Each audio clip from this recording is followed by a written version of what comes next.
dana untuk menabung saham atau investasi saham ini teman-teman haruslah dari dana yang tidak bercampur dengan dana kebutuhan sehari-hari atau dana kebutuhan untuk pengeluaran pribadi ya. Pastikan itu. Juga jangan sampai lu nya ngutang buat beli saham.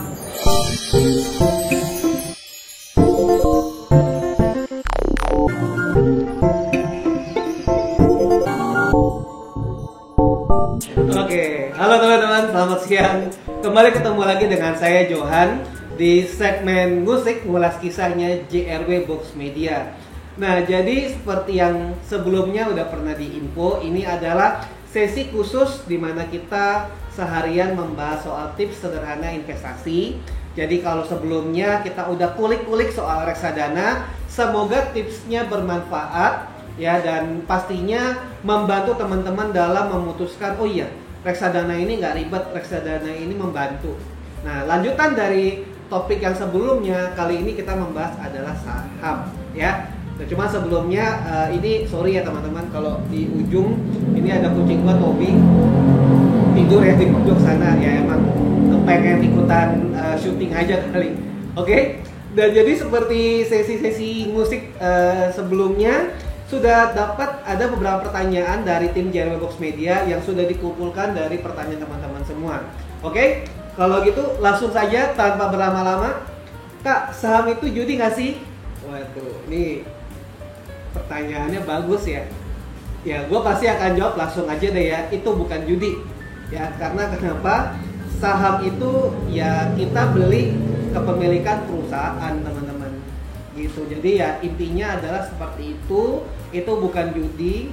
Saham itu pun juga prinsipnya ada ilmunya sih ya. Karena ya kita juga harus memahami seperti laporan keuangan perusahaan, dan pastinya secara informasi dan update mengenai saham pun juga itu terinfo dengan baik ya. Jadi kan kita punya akses di Bursa Efek Indonesia yang informasinya kita bisa langsung cari, kita bisa langsung download sesuai dengan kebutuhan, dan untuk memulai saham pun informasinya pun juga sangat-sangat jelas ya teman-teman semua.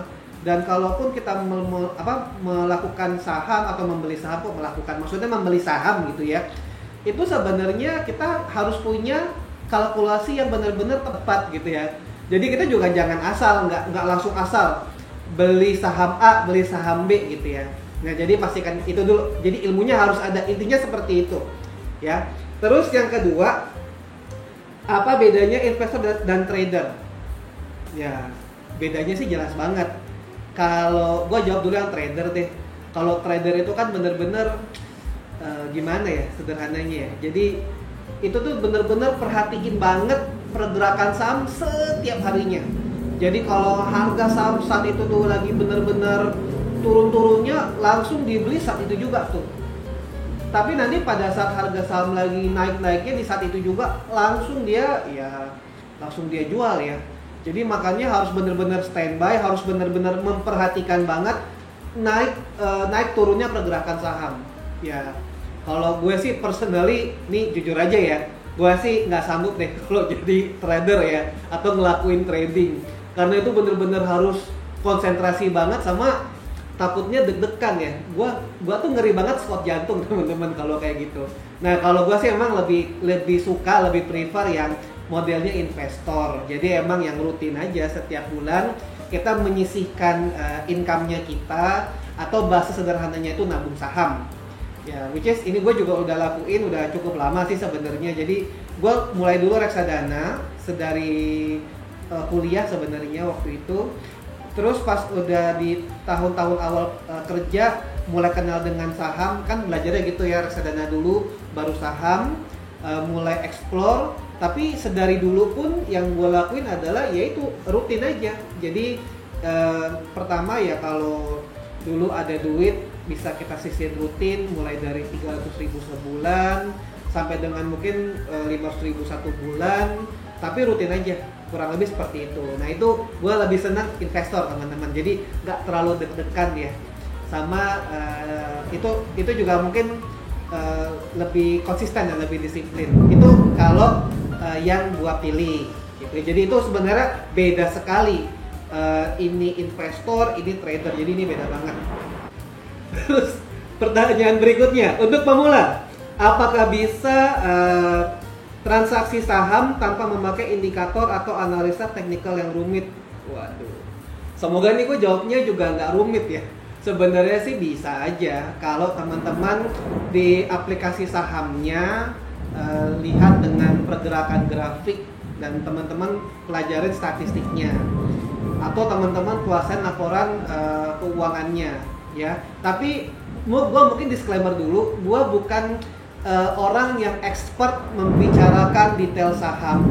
Jadi yang benar-benar bisa jelasin, karena gue bukan expert di sana, because I'm not certified on that gitu ya. Cuman di dalam aplikasi digital untuk yang beli saham, sebenarnya kalau teman-teman lihat itu juga sudah dilengkapi dengan satu summary ya, atau satu rangkuman yang sudah otomatis disiapkan.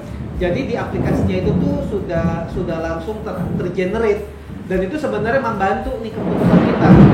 Apakah kita harus beli saham atau kita harus jual saham tersebut. Jadi sebenarnya kayak di aplikasi sekarang itu tuh ini sudah dilengkapi ya, istilahnya sih dengan artificial intelligence lah gitu. Jadi sudah ada yang membantu. Nah itu enaknya seperti itu teman-teman.